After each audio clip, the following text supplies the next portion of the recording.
Hey folks, this is Matt once again. By the time you see this, happy Halloween. Hope everyone has a safe Halloween. Hope everything goes alright. And yeah, why not spend Halloween? And by the way, thank you everyone for watching and everything else. Thank you so much. Why not end Halloween season with a very in-depth did review for this, 15 minutes long, but that's when I had the limit, 15 minutes at most. I had to do a proper review for me, and it's going to be a long one, obviously by the time down below. So if you want to check out the shorter review, you don't want to watch the long one, that's fine. And if you're not a fan of this movie, that is fine. You know, it's just when people act like assholes. But if you're not a fan, hey, everyone is a fan of something. Everyone's a hater of something. And when I say hater, it's not in a derogatory note. It's of a they're just not their cup of tea. And you're probably you're talking to the number one fan of this movie. So why not do a review that I finally get it all out of my system, because I always mention this movie. And hell, I mean, why this film is one of my personal favorite movies of all time. And a film that is from my childhood, but I don't just like it because of nostalgia. I love it. It's my kind of movie. It's the kind of movies I love watching. It's the kind of movies I miss. It's the kind of movies I would love to see again in the cinema. It's a film that I grew up with. You know how I mentioned this in the Stephen King's Graveyard Shift review, but it's the same thing with this film.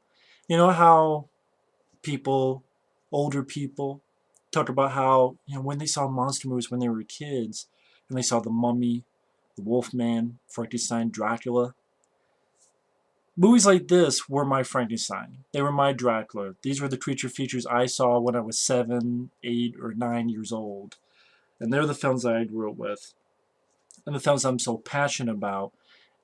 And that got me into loving horror films, creature feature films. And to be honest, even back then I wasn't really that scared of these kind of movies, but at the same time, fun, entertaining, and the kind of movies I love. And get into why I love this film so damn much. I mean, hell, I would probably, it's easily, I'm the number one fan. Hell, I did an intro for my channel. The first scene from that intro, you know, pop your tops. That's on my channel, the intro of the channel on my page, that's from this film, Peter Weller. I have the poster framed. Someone made me a CDR, which was a very nice gesture. They know I'm a big fan of this movie, so I can listen to the Jerry Goldsmith music. I have the film on VHS tape, right here. And just in case you're wondering, that's what the back is, which is a really shitty back, because there's like nothing on the back. The MGM videotape. I even got this, another one, because it's the October 1999 screening cassette. It includes promotional featurette, which is about 5 minutes long. And right, it's the exact same one as I found out that my friend Mike found, and I put it on my other channel, Rambo Rat Films. But hey, at least I still, if it ever gets off YouTube somehow, at least I still have a physical copy of it. So that's fine. Being a big fan of the movie, it works. I have the film on DVD. I don't want to keep this because I actually like this cover. I think that's actually a really cool cover. And plus, it actually has a booklet as well. I'm talking about some behind the scenes on it.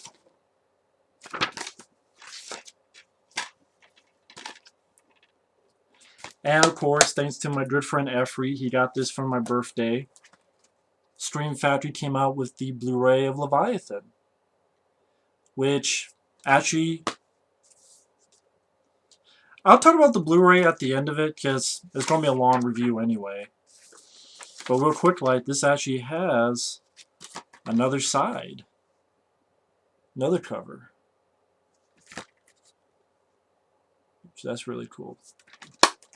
And I think throughout, this is going to be a long one, throughout I'm going to like show a different one just because, just for the fuck of it. But like I said, this is one of those films I grew up with ever since I was a kid, but I don't just love it because of nostalgia. And why not start it with a bang? A toast to a favorite of mine. But ever since I was a kid, this is a film that always close to my heart because, and I think a lot of people have those kind of movies, and it's not just this fucking, well, it's just nostalgia. No, a lot people who say that, that's a throwaway excuse. They have genuine reasons. You may have genuine reasons for not liking it. I have genuine reasons for loving the film. For example, short end of it, I love the cast. I love the set and production design. I do enjoy the creature effects. A lot of people don't care for the creature effects, but I disagree, and I'll get more in depth into that. I think the musical score is beautiful. I think the film goes at a pace that I'm fine with. It has a build up and has memorable lines of dialogue. I think it has a great cast that's blue collar that I miss in films. I miss these kind of characters in films. I love watching this cast. I love the production design. I love the feel of the film. And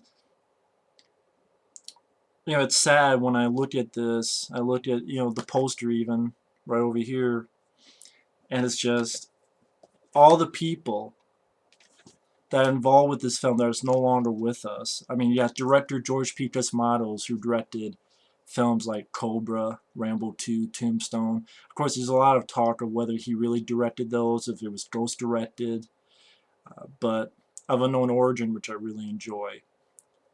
That director's no longer with us. You have Stan Winston, helped work on the Fets, no longer with us. You have Jerry Goldsmith, who did an awesome, wonderful score for this film, no longer with us. You have two of the actors, Michael Carmine and Richard Crenna, no longer with us. It's just a shame that there's so many people no longer with us that it's very sad to hear. I mean, and the cast. I mean, you got Peter Weller from RoboCop. You got Amanda Pays, who was on the TV show The Flash from 1990, which I really enjoy that show. I haven't seen the new one. I think John Wesley Shipp is in it a little bit, but I just haven't seen the show. You have Richard Crenna from the first three Rambo films. You have Ernie Hudson from Ghostbusters and The Crow and Congo. You have Daniel Stern from Home Alone and Chud. You have Lisa Eilbacher from Beverly Hills Cop. You have Michael Carmine, who I remember in films like Batteries Not Included, which unfortunately I think he passed away about a year or so after this film came out, which is really too bad. And of course, 1989, when this came out, was the year of the underwater movies, because you had, well, James Cameron's The Abyss, the big film that's going to come out in the summer. And so people are like, okay, James Cameron made films like Terminator, Aliens. It's got to be a film like that. So we got to get on the bandwagon and get our films in the theater first. Sort of ride the coattails of what will supposedly be a big summer film. And to be honest, none of them really did well. Even The Abyss didn't do that well. I do find it funny that this got on Blu-ray before The Abyss. But you had a lot of films. You had Endless Descent, which I liked Endless Descent. I have it on DVD-R. I would like to review that sometime when I get time, but that's a film that deserves a DVD release. I like that film. DeepStar Six I've reviewed. It's on this channel. I like the film. Sean S. Cunningham directed it. I like the film. You had a couple films that I thought were really shitty, like Lords of the Abyss or something like that. Or,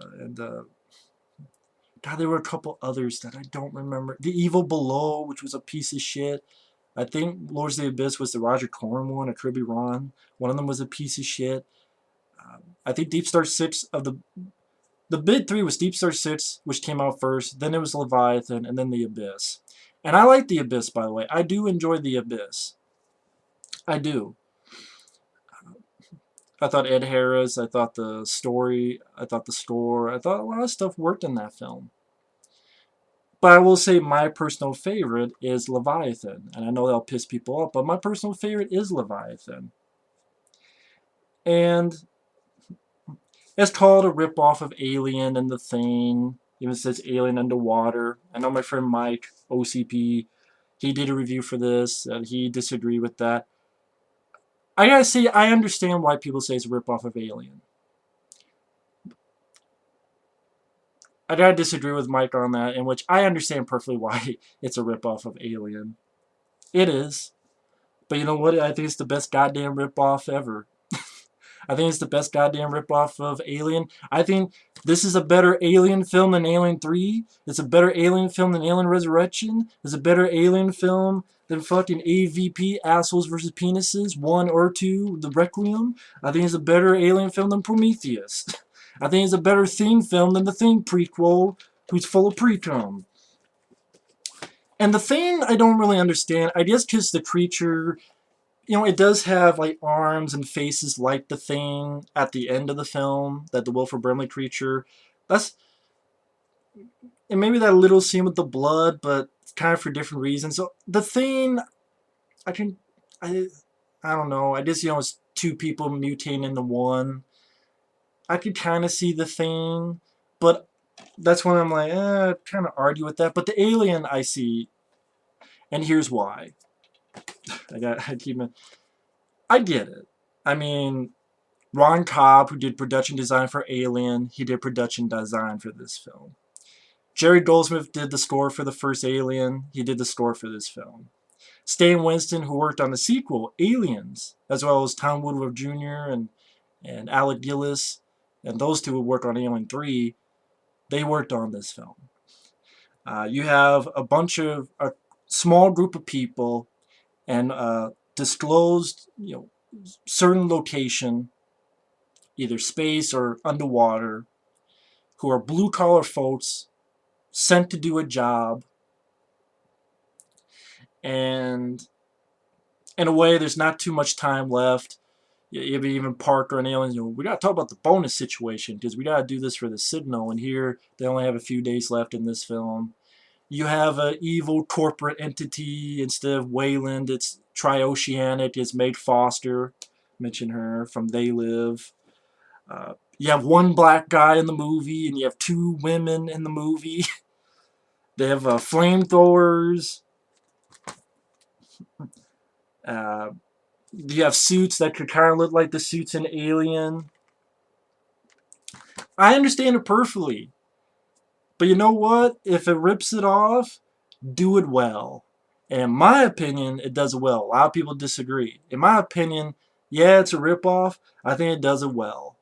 I like Creature from '85, but I like this film more. I like a lot of films that are Alien ripoffs. I mean, I like The Terror Within. Some people call that one like an Alien ripoff. I like The Terror Within. I like this film more. I like DeepStar 6, but I like this film more. This film appeals to me. And again, this is going to be a long one. I'll get into why it appeals to me. But I get the Alien ripoff. But fuck it. I think if it's fun and entertains me, then I'm satisfied. And that's why when I do rants, it's because they didn't entertain me. The basic level is you got to entertain. And if it doesn't, then you create all this bubble of anger where I see everything up. But if it down to center entertain me, I'm like, okay. If you entertain me, I forgive a lot. I really do. Despite what people think. I know even growing up here on YouTube, talking with my friend Mike, talking with my friend Effrey. You know, my friend Effrey and I did a fan commentary on this film. It's no longer up, which is too bad because it got blocked. But it's a fun time doing that. I know he's a big fan of this movie. He grew up with this film like I did. And I'm not sure if he got to see this in the theater. If he did, he's lucky. But I'm not sure if I don't think he did. I'm not sure. But before I go more in depth, again, the short answer why I love this film so much, like I said, I love the cast. I think everyone in the cast does a great job. I don't think there's a bad note in the cast. I love the blue-collar folks, and I love the interactions. I love the dialogue, which I'll get into. I love the creature effects. I know a lot of people, even some of the people on here, the effects guys on here, they're not really proud of the creature effects. And I'm like, you know, I guess I'm like the only one who likes these creature effects. I'll take these creature effects over the CGI shit nowadays, and it's not because, well, you just hate CGI and that's it. It's just, I don't know how else to explain it. This is more appealing to me. It looks better in my eyes. I don't think the creature looks that bad. I really don't think the creature looks as bad as people say it. I don't get it. I don't know how else to say it. You're not wrong for thinking otherwise. I just disagree. I'll defend it. I'll debate it. But, you know, to each their own. I just don't understand that. And I'm like, if these are bad effects, I'll take them. I'll take them over the highly praised CGI effects that get the pass nowadays. I really will do that. I think the production design is well done. You tell they had some money behind this. I think Ron Cobb, everyone, it's a beautiful looking set. I wish we could have more movies that take place underwater like this. They don't look cheap like a fucking SYFY movie. Doesn't look cheap at all. Again, you have an excellent cast. The score, from the beginning to the end, I think is one of Jerry Goldsmith's most underrated scores. You know, the da da da da da na na na na ba da da da da da da da da da. Beautiful score. Lines like when Meg Foster goes, "I know you've gone through hell." Gone? Bitch, we're still here! Or Daniel Stern calls Peter Willis' character Becky, and Daniel Stern's character's name is Six Pack. And he goes, "You call me Becky one more time, Six Pack, I'm gonna pop your tops. All six of them." Like, I can remember, maybe because I've seen this movie so many times, but I can remember that dialogue. It's fun. It makes me chuckle. It makes me laugh. It makes me love these characters. And it makes me love the situation because I love the environment that they're in, and, you know, fan of creature feature movies, and I think everyone did their jobs well. I think the effects look good. I don't understand the hate for it. I think the cast worked well. I think the dialogue was fun to watch. I think the pacing is fine. It's not too long of a movie. 98 minutes. The music, the production, the characters, the actors, everything worked well for me. I guess time to get more in depth. Even when it starts, I love even little stuff like when the title comes up and the rise of the Jerry Goldsmith score, and then the titles come up, and as you see, there's this sort of red type, blood type rises up into the letters of Leviathan, which you see on the covers of here. Even that little touch I enjoy. It may be simple, but I like that little touch in it. I love even the way the title looks. I love the way the title looks. I know that's really stupid of me to say, but fuck it. I'm a fanboy, #1 fan of this movie. I like that little touch. I love the musical score at the beginning where you have this sort of whale, kind of whale type of music, but I'm not sure how to describe it. I thought them filming underwater was very well done because they didn't film in the water. It was all dry for wet. And they would like sprinkle stuff down, and people had to move like they were underwater, and it looked great. I think it looks fine. And it looked, you know, they didn't need to go underwater. And I thought they pulled it off very well. The opening scene where you have the workers, this Tri-Oceanic, that's the company they're working for, and the fact that these are blue-collar folks, and they're digging and going for rocks and stuff like that. There's only a few days left, and Michael Carmine's character of De Jesus, his suit fucks up. I do think these are some good-looking suits. That Stan Winston's company also did the suits as well as the effects. And well enough, speaking of Stan Winston, apparently they had the option to do either DeepStar 6 or this film. And I think they could have done The Abyss, but I think Stan Winston, he also wanted to direct. Because I know around this time, I'm not sure if you had Pumpkinhead or No Name Norm or which movie it was. Might have been Pumpkinhead, but I forget what year that came out. Because I thought Pumpkinhead had come out already, but I can't remember exactly. But I think there's just a bunch of other stuff that Stan Winston wanted to do, so if he wanted to work with Jim Cameron, he wanted to focus 100%, but in the back of his mind, I guess he wanted to direct. think about that as well as take on a project for effects work. And then so he had a choice between DeepStar Six and Leviathan, and I don't know why he decided to do Leviathan. Maybe because there's a little bit more money in Leviathan than DeepStar Six, but I know DeepStar Six, I think you had KMB help work on that film, as well as people like Jim Isaacs and such. Jim Isaac, who would go on to direct the horror show, which I reviewed not too long ago. But yeah, Michael Carmine, his suit's going up. Oh shit, what's going to happen? And this is a reason why I love Peter Weller's character of Beck. I mean, I will be honest, this is my personal favorite character, Peter Weller. I love RoboCop to death. I love Of Unknown Origin. I love Screamers. I love 50-50.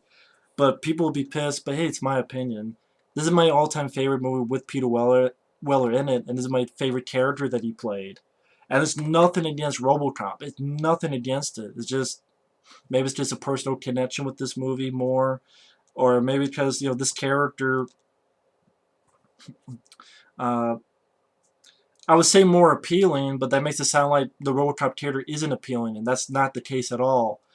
And no matter what I say, it's like a dissing RoboCop, and which is the total opposite. I love that character. I thought Peter Weller did a fantastic job as RoboCop, um, despite what Joel Kinnaman wants to say. But I don't know, this character, even from the beginning, his character is a guy who didn't want to be the leader. He talks throughout the film about, you know, I'm just a guy who looks at rocks. And there's a couple moments I'll get to where it shows that he did not want to be the leader. He was pretty much forced into it. He just wants to be one of the guys. He's not really used to being a leader, a commander, however you want to call it.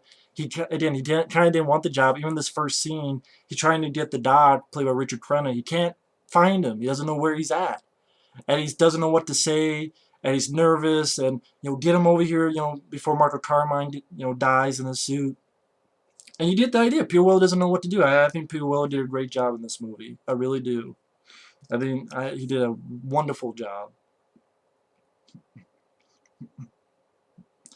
I like the little moments, like even with the Jerry Goldsmith music, where he gets to Marco Carmine to wake him up, and he knocks on the little window right here.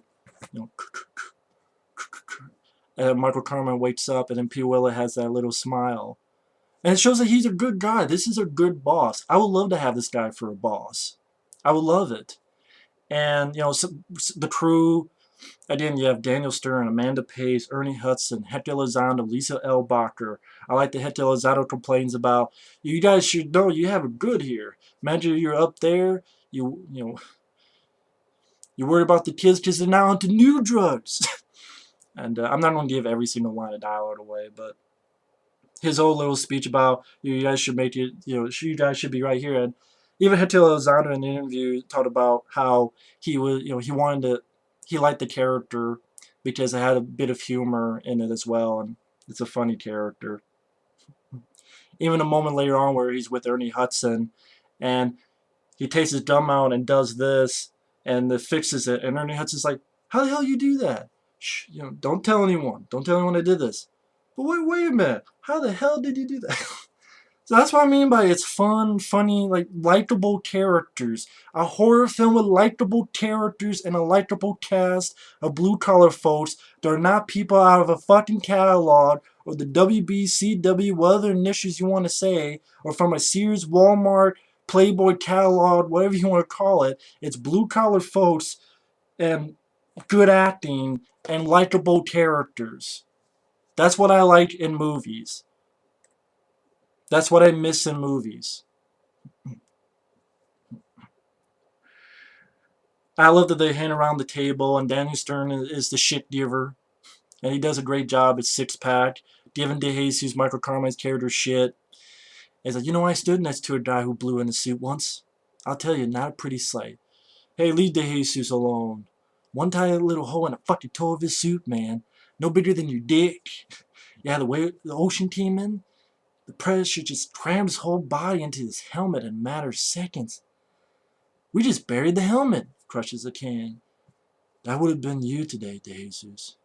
Hey, I know about implosion. Yeah, I bet you do. Bet you were imploring your pants.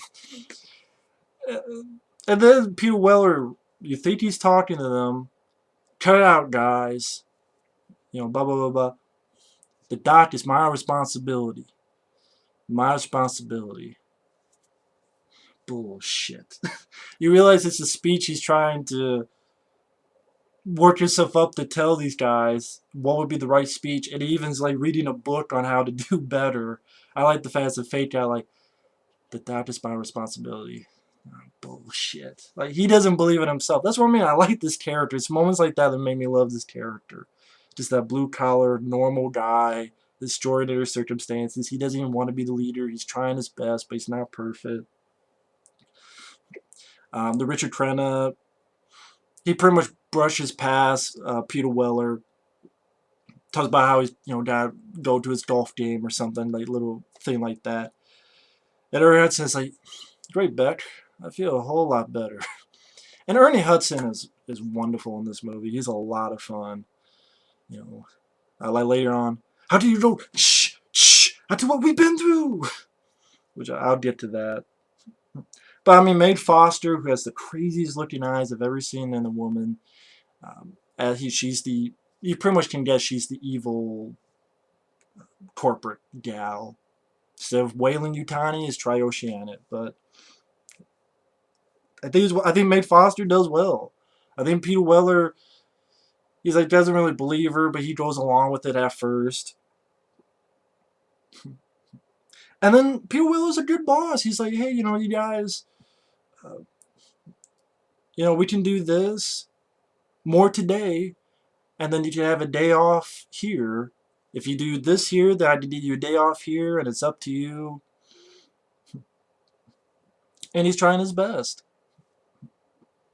And they go off, and Daniel Stern, actually before then,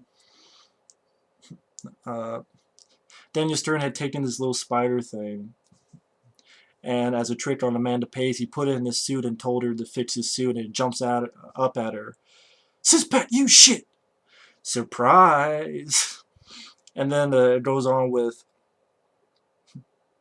she gets him back, because Daniel Stern's like lies on his bed, and it's that naked woman, yeah, sit on my face.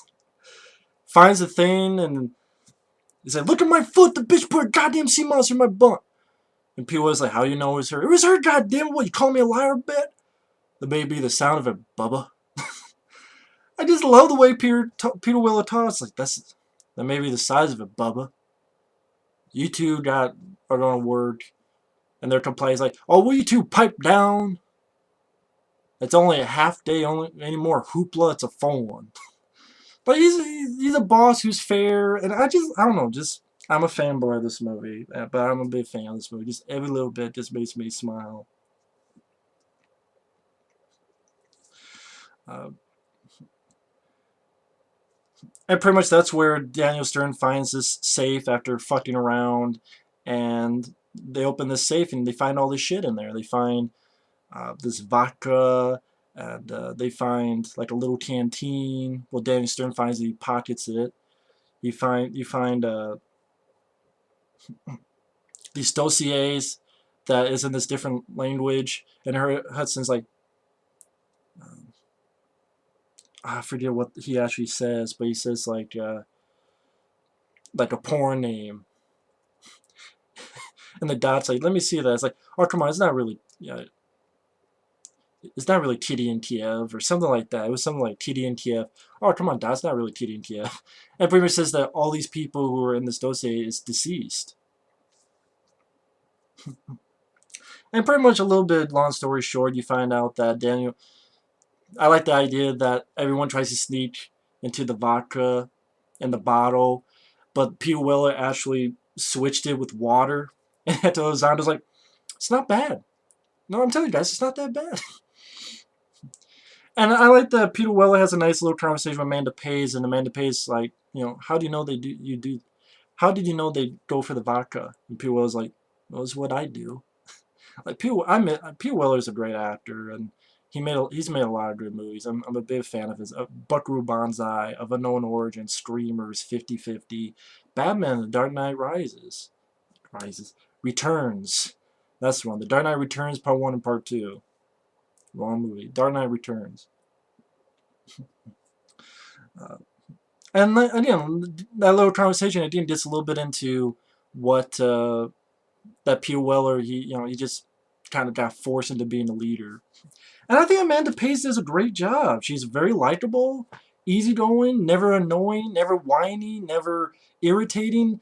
I'm surprised Amanda Pays didn't get many big roles. I thought she did a great job. She was fine. I mean, I think the whole cast did a fantastic job. Not a bad one in the lot. Of course, Daniel Stern's drinking that vodka and shares with Lisa Eilbacher. That's where things start turning for the worse. Daniel Stern starts getting things on here, on his neck, and the doctor looks at it. I guess maybe when people say the thing, I guess this scene I can understand, because like Wilford Brimley, Richard Crenna looks at it, only this is a genetic alteration. Nothing to do with aliens, but I like the idea that it's a genetic alteration. It's not just an alien, it's not just a creature. I like the idea behind it. And even later on, a little conversation that Richard Crenna has with Peter Weller, and Peter Weller's like, and what, Dot? What? They're gonna make bird people too and make us fly? And Richard Crenna's like saying something, and he sums up with, he says something in a different language, and says, definition, don't fuck with Mother Nature. And I like that. I like, they find this ship called Leviathan, about how it's supposedly in the records, it's supposed to be somewhere else, but it's right there. About how maybe that was sunk on purpose because of something that was in there. And I thought, again, the effects are bad. I don't understand. Like, you have the scene where, before that, a very sad scene with Lisa Eilbacher, who finds out what happened to Daniel Stern's character, because by this time Daniel Stern has died. And all this horrible stuff, I think well done makeup effects of his back and stuff. And Lisa Eilbacher's hair is falling out, and she realizes that's going to happen to her, and she kills herself. And I thought, oh, okay, that's interesting. Someone committing suicide. Kind of interesting choice to me. And then a little bit later on,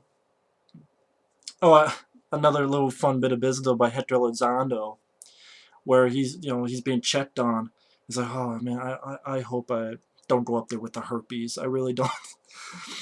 I thought Hector Elizondo was a lot of fun. I think all these characters, again, I thought they all did a good job. And going more into it, Peter Weller and Richard Crenna find that the two are merged together. Which, I guess you could say that's like the Thing, but at the same time, usually in the Thing, at least the version I saw, you saw them by themselves. But the guy with the hand, you saw him by himself. The guy who, the Norse creature, that was by himself. So there's not really a lot of merging of other characters other than maybe Wilford Brimley, but that's him, but then it's like, here's a dog head over here. So the merging of the two characters is not really like the Thing. That you do that in the Thing prequel when the guy and the stupid fucker's head, but I think it's done better here with these practical effects with Daniel Stern and Lisa Eilbacher's body. And pretty much they realize they gotta get it out of there, and Michael Carmine's like, wait a minute, someone's alive down here. Someone's alive in here. What the hell's going on? It opens up and hits Hector Elizondo's chest, and they gotta get it out there and hit a button, and unbeknownst to them, like an arm crawls up and gets cut off, which later on, this really cool like snake type thing with all this slime comes out. I think it's really cool effects. I don't understand the hate for these effects. And then, nice enough, because you're thinking in your head, well, what happened to them? It's obviously not dead. The last creature in the film is those two. The Daniel Stern, Lisa Eilbacher creature that they jettison. I'm guessing it got out and killed all sorts of wildlife, the sea creatures. That's why the creature was so big at the end of it. That's the Daniel Stern, Lisa Eilbacher creature. So I like you think, well, wait a minute, what happened to them? And then at the end of the film, it's not just a plot point that flies away into space or flies away into black hole. It's like, oh shit, they were probably getting all the creatures, and there they are. So I like that. I like that bit of business. And but yeah, I like the fact that after they jettison, everyone has this shocked look. It's not just business as normal. They're sort of shocked and they're wondering what the hell they're going to do. And then I like that Marco Carmine is trying to, he's doing this puzzle, trying to get his mind out of it. I think these people are doing, like Amanda Pays, she's in the shower and she's crying, freaked out. Marco Carmine, he even says, Ernie Hudson, you have your way of dealing with it? I have mine. And just all this stuff where, for example, man, when I get back, we're gonna go skiing, and we'll, skiing. And Ernie Hudson's like, listen, they don't ski in Harlem, all right? How do you go, shh, shh, after what we've been through? I just love Ernie Hudson's character of Jones. I love that character. And pretty much that leads to, one thing leads to another, and that's when Marco Carmine gets killed. And yeah, I think it's a really well done scene with this snake-like creature attacks him, and that's not something that I saw in the Thing. Junker was the Thing, so I don't know what people are talking about. Crunching on him, and Ernie Hudson, he doesn't know what to do because he's just shocked and terrified, and he's like, I did someone, I did someone. Just what can he do? And he's scared, he freaks out, did some other people, and when they come back, the fucking steel door has been ripped open. And pretty much it's a big cat and mouse game where they're trying to figure out what to do next and how to escape the situation. And they get like a little flamethrower and they get some weapons and saws. And for example, Hector Elizondo gets grabbed and Richard Crenna helps him out, cutting him with a saw. They gotta figure out again how to get out of the situation. They're told by the company that there's a hurricane, they can't get out. Richard Crenna realizes that it may be too late and lets the escape bubbles out.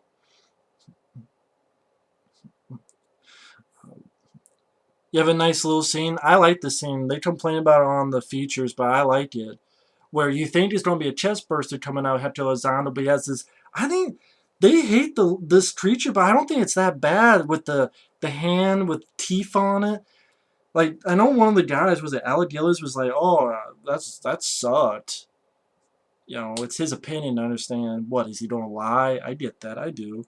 But I'm like, I should talk about the failed Alien 3 prototypes. But I'm like, it doesn't look that bad. So what's the deal? I don't get that.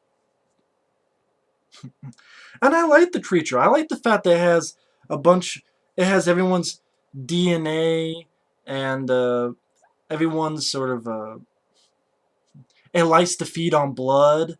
See, the thing in the Thing, it sounds stupid, it didn't feed on blood, it just fucked up the blood test so it wouldn't do the test. Here, it feeds on blood like a vampire. Even Ernie Hudson does, so we got goddamn Dracula here? So I like that little aspect. And the creature, they couldn't move. Like, the creature couldn't move that well, so a lot of times it would, like, pop up here and there, but I think it worked fine. I don't think the creature looks that bad. I don't understand it. I really don't, but I guess that's just little old me. I think the creature effects look great. But that's little old me, I guess, whatever. But, getting to the that's when he's talking to Ernie Hudson, a couple of good lines he has, where they're talking to Meg Foster again. She says, I know you've gone through hell. Gone? Bitch, we're still here! And, maybe you should get some sleep. No, I'm not sleeping. Ever! And, I like that the three of them are doing their best to get out of the situation. Amanda Pays, Ernie Hudson, and Peter Weller. Either they're using the flamethrower so it can, drive, so they can drive it away. Peter Weller helping Amanda Pays out. Ernie Hudson holding the door. Peter Weller getting grabbed and grabbing, Peter grabbing the saw and fucking it up. Getting to the suits and going one-on-one with the creature. I love that shot where the creature like rips open through a suit and it reveals the creature. And Peter Weller's burning it with the flare, and trying to escape the creature and get into the suit and it won't work. It's, come on, fuck. And then getting in and the creature pokes his head and it crushes the fucking creature's head and blood splatters right on Peter Weller's screen. Like, cool, it crushes the creature's head, you see blood and shit. The production design where, the place is going to blow up and it's going to be fucked up and, everything's pressurizing, decompression, and the set, and all that set design, everything going haywire. Then again, now they're going up into the surface. Uh, getting up to the surface and even had to deal with fucking sharks going around him. Now, I will admit, this is my one complaint about the film, and it's that Ernie Hudson, the Lisa Eilbacher, Daniel Stern creature rises up. Now, watching the film, it looks like what Ernie Hudson does is he gets the creature's attention so that Peter Weller and Amanda Pays gets out of there. So that it doesn't grab Peter Weller or the others. Now, granted, in my version, Ernie Hudson would live. I know Ernie Hudson, that was a sore point for Ernie Hudson. He didn't want to die either. And I agree, he should not have died. But it's funny. I love Stephen King's Graveyard Shift and Brad Dourif gets killed. Hell, you want to go back to Alien? Parker. Yaphet. Love the Yaphet character. And it's sad that he gets killed as well. I mean, he's one of the last that gets killed too. Not the last, that's Lambert, but he gets killed by the creature as well. So I guess I looked at it that way. Fuck, Yaphet died. Shit. Fuck, Ernie Hudson died. Shit. And I guess, him drowning, I don't think I wanted to see him get ripped apart or anything. So I think drowning would have been how do I put it? I didn't want him ripped apart or his head ripped off. Or him drowning, I thought was, if he had to die, that was sort of the nicest way to have him die. And the fact that you're not ripping his head off or ripping him apart or something. And I get the idea that, not the idea why they did it in the movie, but within the movie, he's getting the creature's attention. But at the same time, it's like, in my version, that's my one complaint. But again, Yaphet died in Alien, so I'm like, shit, that sucks. I think it would have hurt if I didn't care for Peter Weller and Amanda Pays. But because I care about Peter Weller, and because right after that, he gets this bomb and goes, say, motherfucker! Throws it into his mouth, blows it up, poo, poo, poo. Gets up, that Jerry Goldsmith store. Meg Foster coming up and says, bitch! I'm so glad you made it. Tri-Oceanic was so worried. How do you feel? And then you get one of the best payoff endings of all time, where he just punches and knocks her the fuck out. And he goes, better. A lot better. And that makes me feel, when Ernie Hudson dies, a scene like that makes me feel better. A lot better. That's a great way to end it. Punching the bitch out, better. A lot better. And you get that score coming up. So the way I look at Ernie Hudson's death, I'm like, I was mad when Yaphet died as well on Alien. That's how it goes. You like the character, that's how it goes. Some people say, well, Yaphet, really, if you think about it, no one has to die in a movie. Because it's all in the script. No one has to die in a movie, let's face it. Bill Paxton in Aliens. That's the thing, there's a lot, I think that's why I can deal with it. There's a lot of movies where people I love get killed. Bill Paxton as Hudson in Aliens. Yaphet in Alien. Brad Dourif and Stephen King's Graveyard Shift. Unfortunately, that stuff, it does happen. But if I have at least a lead character or characters I enjoy, that can help. And that does help with this. And again, that beautiful Jerry Goldsmith music. Da-da-na, da-da-na, da-da-na-na-na-na. Da da da da da da da da da da. So It's like 45 minutes in, I know. Why again, you already know, I guess, now, since I told the whole fucking movie.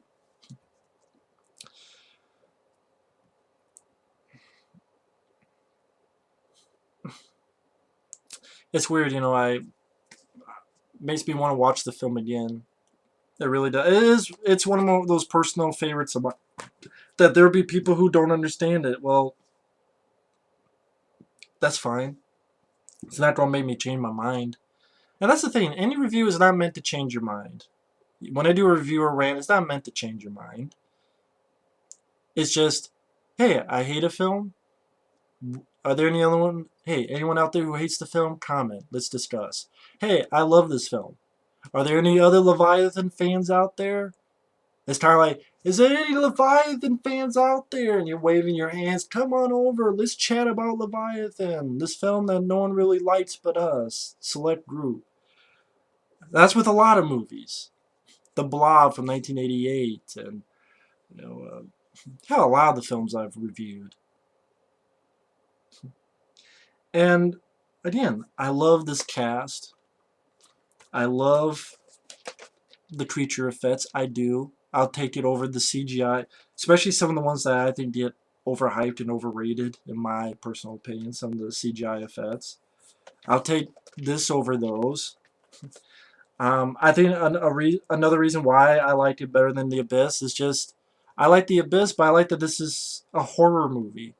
Now, granted, it never scared me, but to be honest, really no movie scared. Alien didn't scare me. Not a lot of movies didn't scare me, except maybe the original Texas Chainsaw Massacre and the opening of Aliens. I know it's weird, but that's when I was a 6, 7. But the cast, the score, the production design by Ron Cobb, the effects by Stan Winston, Alec Gillis, Tom Weaver Jr. I think the cinematography was pretty good as well. The cinematography by... What? Yeah, that they didn't... It's not on here. Okay. Shit. Gotta look it up. But, lines of dialogue and quotes that I just remember. You call me Becky one more time, six-pack. I'm gonna pop your tops. All 6 of them.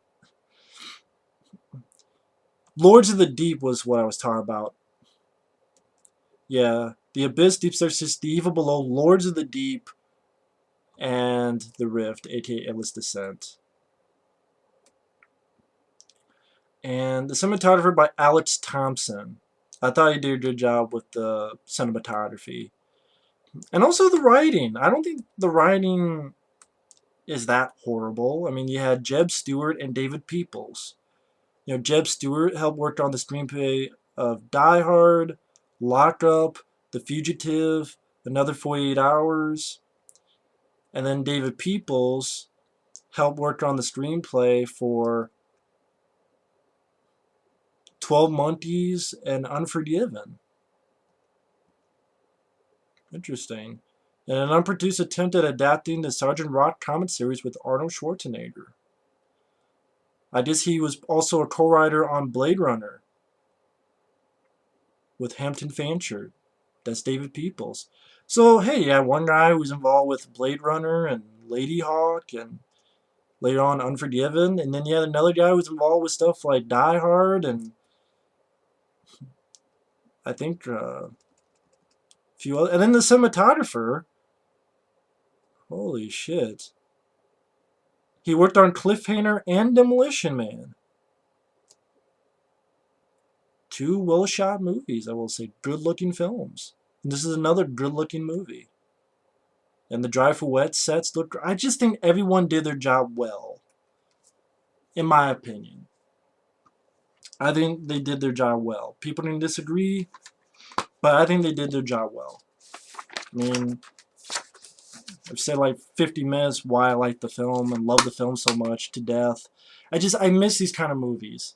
I like a cast of characters who are blue collar, who are likable, with some memorable quotes that I can think and smile, with the pop your tops or the, come on bitch, we're still here. the beautiful score by Jerry Goldsmith that I feel is underrated. Uh, just old school sets. Not sets, sets. But Ron Cobb did a great job with it. And the look of the film. And the fact it takes place underwater. It's not fucking CGI. It doesn't look fucking cheap like an SYFY movie. And nowadays it would be CGI water, CGI creatures, CGI this, CGI that. You never see a movie like this again. I know I changed it, but you never see a movie like this again. And but getting to the Blu-ray, I should talk about the Blu-ray before I end it. By Stream Factory. I'll say this: if you're a fan of Leviathan, Blu-ray is worth it. I'm disappointed on stuff still. I am. But here's the thing. I gotta give credit to. I can be fair, despite what people want to think. Here's me being fair. One, I like the fact that you have two covers that you can flip around, like I showed you. Two, I like the fact that this is the cover they have. And also, even in here, you have art on the design, which I know this is one of the DVD covers. The older DVD covers. I like the fact they have the trailer on there. You have about 12-minute interview with Hector Elizondo. You have about a 16, 17-minute interview with Ernie Hudson. Two good interviews. They seem proud of the film. They speak well of the cast. George Chris Miles, I guess, had actually called Ernie Hudson, and he was really touched by that. Hector Elizondo has a story about how he almost died. So, I mean, through the stories you tell, this was a hard movie to make. I will say the movie has never looked better. And I know that's really a main reason why you get Blu-rays.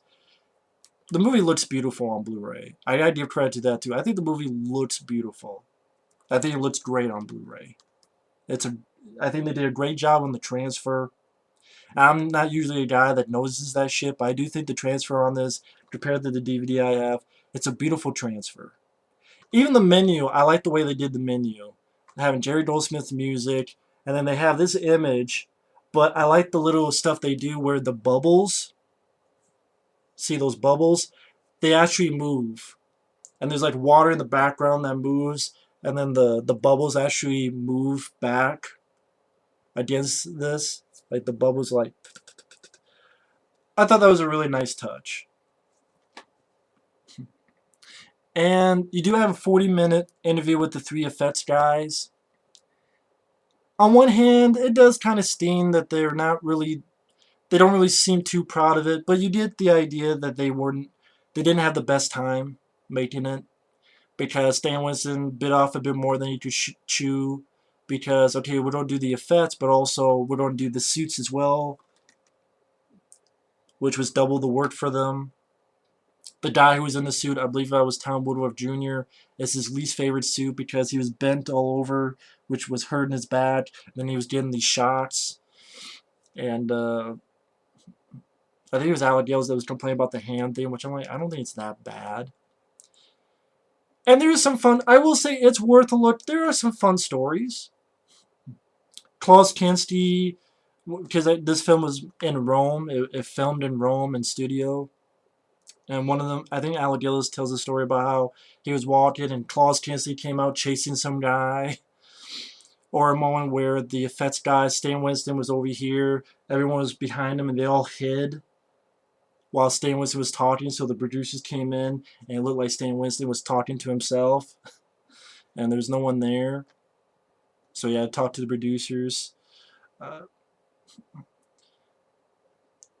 Again, that's how I found out that I guess Stan Winston was offered DeepStar Six as well. And you get a couple of good stories. But yeah, it does sting, being a huge fan of the film, that okay, one guy calls it mediocre, that's not good, and it's not bad, it's just there.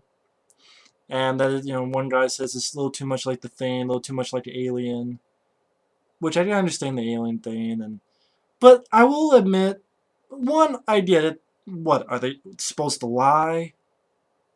I mean, you don't, again, I get that. What, are they supposed to lie?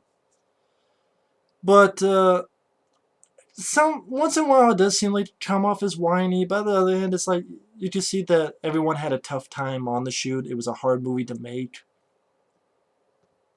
Except I think the cast, seems like the cast had fun with each other. Everyone spoke well of the others. Peter Weller, everyone else. Ernie Hudson, Hector Elizondo spoke well of the cast and spoke well of Richard Crenna and Peter Weller and such. That was nice to hear. And again, the effects guys had a hard time working on it, and it's not like a film that was like an Alien, a Terminator, a Pumpkinhead, a Predator. And there's, I think one of them said, it's fun, but I can understand why it didn't have a broad appeal. So it wasn't as harsh as I thought it was going to be. And I know they're being honest, but it's worth a look to hear some pretty good stories. But, they're not proud of it. They're not. I know, again, a lot of them sort of complain about the creature effects. Especially the main one at the end, the main one, which I liked, but I seem to be one of the only ones. But again, they're being honest. What am I going to say? Fuck you for being honest. Actually, I've done that before in a lot of stuff, so. But seriously, I understand they're being honest, so. And it wasn't as harsh as I thought, but still, saying it's mediocre, or I can understand why I didn't do well and stuff, but yeah. But at least they weren't going, this film fucking sucks, and if you like it, you fucking suck. One guy said it was fun. He's had a butt, but he said it was fun. One guy didn't say it was bad. He said it was mediocre, like in the middle. I disagree, but he didn't say the movie sucked balls. It was a piece of shit. So at least there's that. But I would say I am disappointed there's no Peter Weller interview. But who did he? Maybe he didn't. Maybe he doesn't like the movie. Or I remember hearing somewhere someone said he's a professor, so he might have been busy with that as well. And he probably has other projects as well. He might have been busy with that. So shit happens. It's too bad a lot of people with the film have passed away. George Miles, Jerry Goldsmith, Stan Winston, and Michael Carmine, Richard Crenna. I thought it would have been nice at least Peter Weller to talk about George P. Cosmatos. He worked with the guy twice. He did a commentary for Of Unknown Origin. So you think maybe he'd have a few words at least about George P. Cosmatos. And it would have been nice to see some other little stuff like a photo gallery, TV spots that are on YouTube, alternate trailers that are on YouTube. I could find them for you, Stream Factory. Hell, my friend found a 5-6 minute making of from back in the day. And then my friend Effrey tells me that there was a longer one back in the day. I mean, where's the longer one that shows the actual behind the scenes from back in the day? What about that 5-minute one, or however long from back in the day? Man, they even have back in the day behind the scenes on that DeepStar 6 DVD from overseas, which I have thanks to Till from Germany. But it sucks they don't have that. Nothing from Peter Weller or Amanda Pays or it sucks that the Fest guys had a bad, not the greatest time, so I think that's part of the reason too. But overall, good looking transfer. I like little touches like the way the menu looks. I think the packaging looks solid. I think that you have two covers that you flip over. Again, it's a good looking transfer. Interviews with, and again, you get a couple of good stories from the 40-minute, and the fact that it's 40 minutes long, from Alec Gillis, Tom Wolfe Jr., and I forget who the third guy was. And interviews with Hector Elizondo and Ernie Hudson was good as well. So I'm disappointed with stuff, but I'm glad to have this. Being a big fan of the movie, and again, the movie looks gorgeous, so I give it that. So, how long can you hold your breath? About an hour long, because that's how long this video is now. I didn't plan on it being an hour long, but of course, being one of my personal favorites of all time, of course it was going to be an hour long. And I'm sure only this many people are going to watch the whole hour, and one of them is me. But again, I love this film to death. It's just one of those films I saw when I was a kid. I still enjoy to this day. This is my kind of creature features with the cast of blue collar folks, fun dialogue. To me, good, solid, practical special effects. I guess I'm one of the few that like, but oh well. Beautiful score by Jerry Goldsmith that really sets the mood. Wonderful production design by Ron Cobb. I think the film is shot well. You tell they had a bit of a budget behind it. That's not cheap looking. The dry for wet of the ocean is well done. The memorable lines like "Say ah, motherfucker!" and great way to end it, blowing the creature up. And yeah, you just say, well, well, wait a minute, are there a million pieces there? But I don't know how the creature works. Maybe it's not purposely make. I don't know how the creature works. I believe Peter Weller, like Lou Diamond Phillips, LDP for life. Peter Weller, and what would Peter Weller do? And Peter Weller we trust. So I believe him. And there's no Leviathan 2, and they didn't set up for a sequel, so I buy it. I'll buy it for $1. This bullshit. Well, I can just use it. I love the movie. What can I say? But again, if you want to know why I love the film so much, I repeat it like 7, 8 times. So go back to minute 1 or second 1. Anyway, happy Halloween. Thanks for watching. Hope you enjoyed the month. Hope you enjoyed the review and retrospective. Not really retrospective, more of just a review of one of my favorite films of all time. So thanks for watching. Take care, and we will see you later. Bye-bye.